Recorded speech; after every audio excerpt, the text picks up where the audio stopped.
2, 3, 4. He gave me one of the greatest lines in the history of this show. I spoke to Ice Cube many, many, many years ago. And first time I met him, I said, how would it go if I went to South Central, if I went into Compton? Because you'd be all right. Brother's got cable.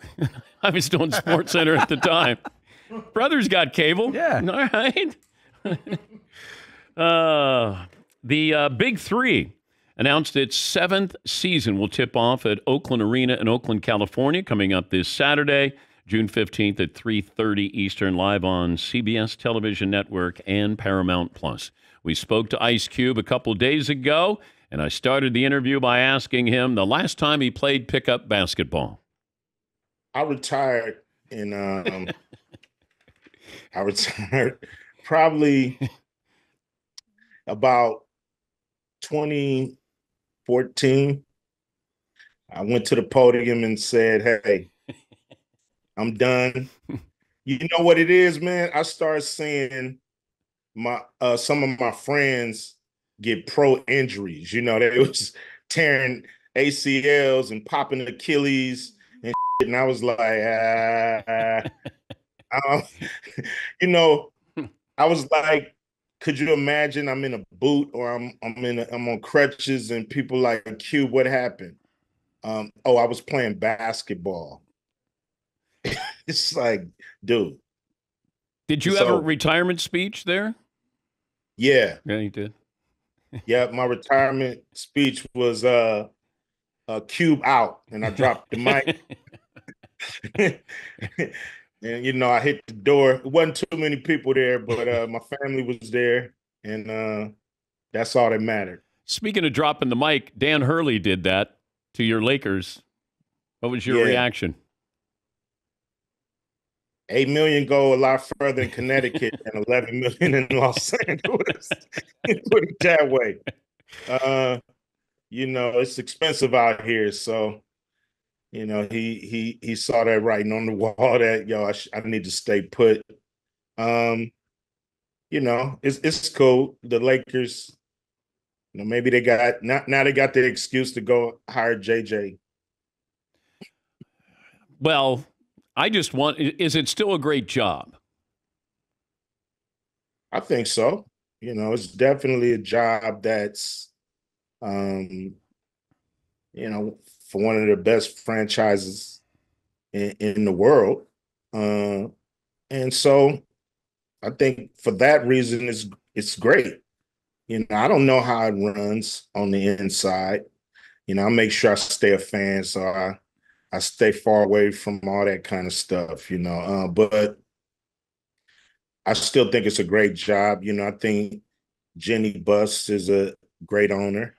You know, she's always tried to win, put the pieces in place. So it's not lack of trying. It's just, you know, people got, you know, he didn't want to move his family. I think that's important. He got it good out there in Connecticut. Yeah, man. he does. He does. Yeah. What's it like when you call for tickets for a Laker game? I never call for tickets. I always buy tickets because we're in Los Angeles. You know, I had a suite for 20 years at the Staples Center, and you know, I bought my suite. I didn't. Everybody in LA asked for tickets, and I just don't want to be that guy. You know, I just want to. If I'm supporting, I got the money to really support. All right, that's a baller move there. I respect that. Yeah, I want to be a fan, man. You know, I want to be able to talk about what's going on in my suite. If everything ain't right, you know, I don't want to have to, you know, be like, well, you know, the tickets are free. You know, let's got to say nice things. Cool. Let's be cool. Tickets are free. So now I want to still be able to be a fan for real. We had Lawrence Fishburne on yesterday, and I asked him if he talked to you on Boys in the Hood. He said he gave you some advice. The best advice I ever had. And he wouldn't tell me, but he said when you see Cube, you can ask him if he wants to tell you. Yes. Best advice in Hollywood that I ever got. So, you know, I get this role, Doughboy, Boys in the Hood. I know this guy. You know what I mean? It's like, this is my neighborhood. This is how we grew up. I could play this, with my eyes closed.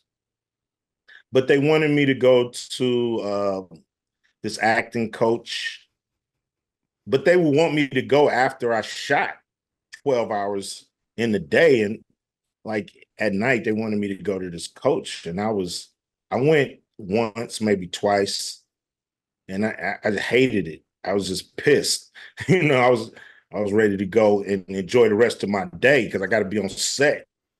You shoot 12 hours, you off 12 hours, you back on set 12 hours, you off. So, by the time you sleep, you only really got about 4 hours of time to yourself.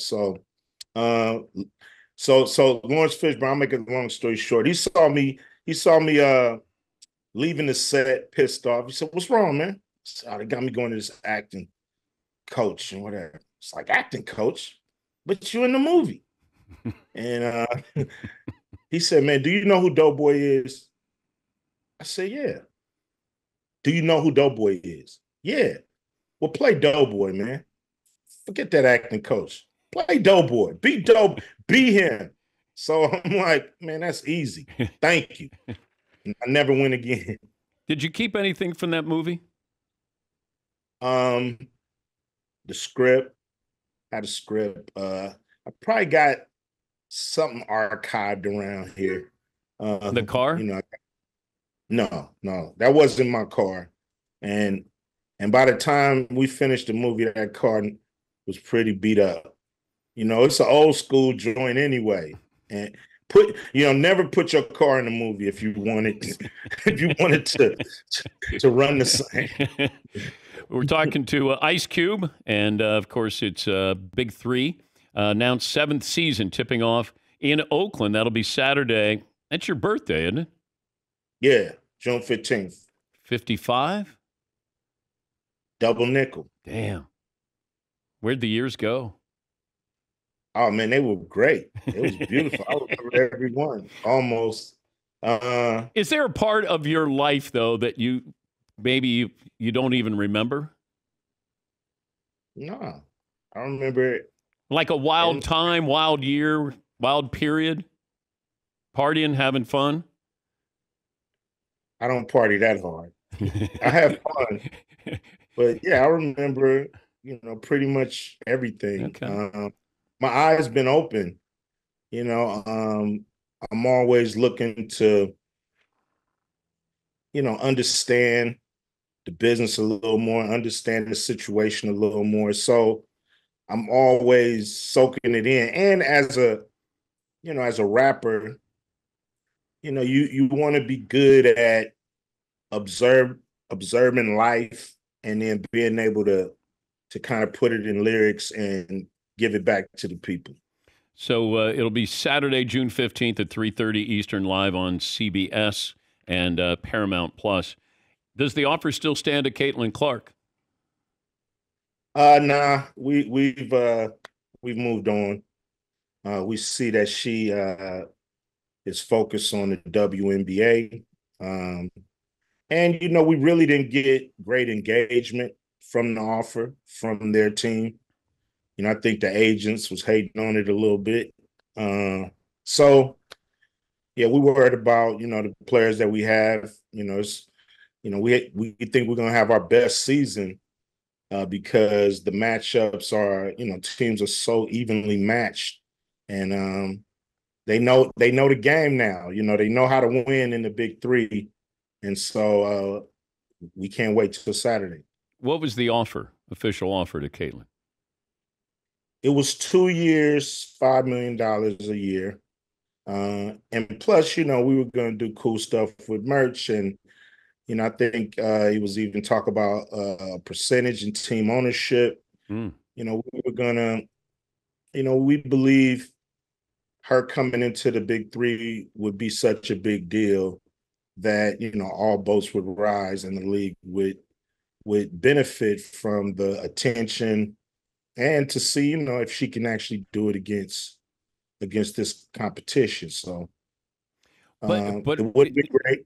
if she doesn't go to the Olympics, There's a window there where she's not playing WNBA, maybe a guest baller. Uh, nah. You moved on. I Okay. think, I think yeah. All right. We know how to take no for an answer. So,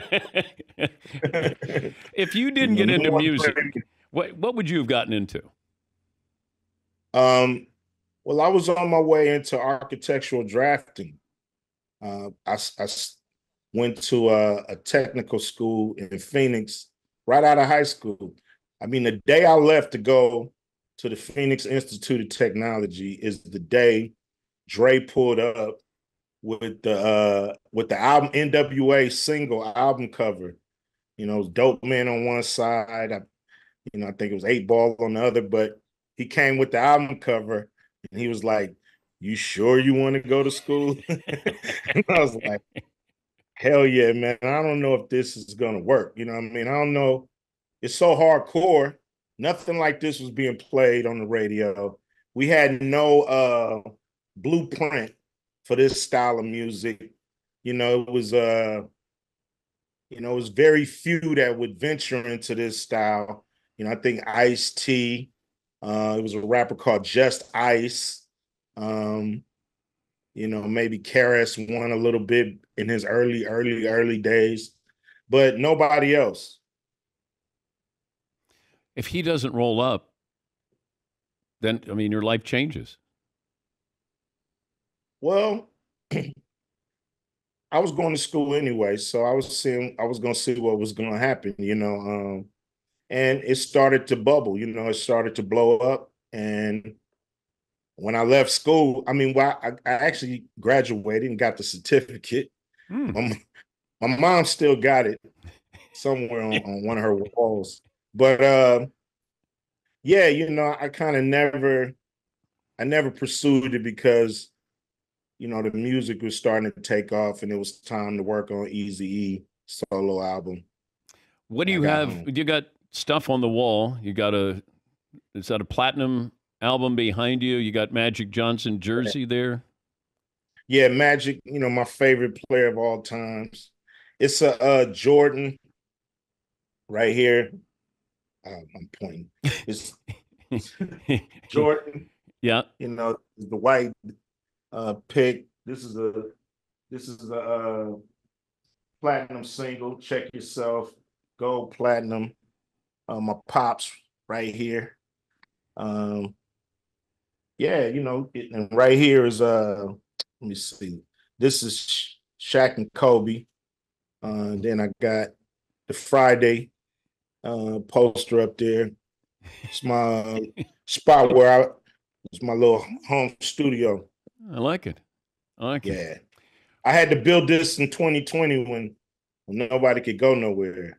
So I didn't really, it's a room that I do music in. It's not really built out as a studio because I couldn't have people coming in. But it's cool. I kept it. If you had to grab one thing on the way out, only one thing, what are you grabbing? Probably my probably one of these platinum plaques. That's something I can't. I really can replace everything, to be honest. Yeah. Probably grab my computer. The hard drive to get all my music. Harder to replace that. Well, good luck on Saturday, June 15th, 3:30 Eastern, live on CBS, and also Paramount, and your 55th birthday as well. Great to catch up with you again. Thank you, Ice. Always good to talk to you, Dan. Anytime. Ice Cube. We talked to him a couple of days ago. We were going to bring you that interview yesterday, and then the Jerry West news hit. But Big 3, 7th season, and it'll be Saturday, June 15th at 3:30 Eastern.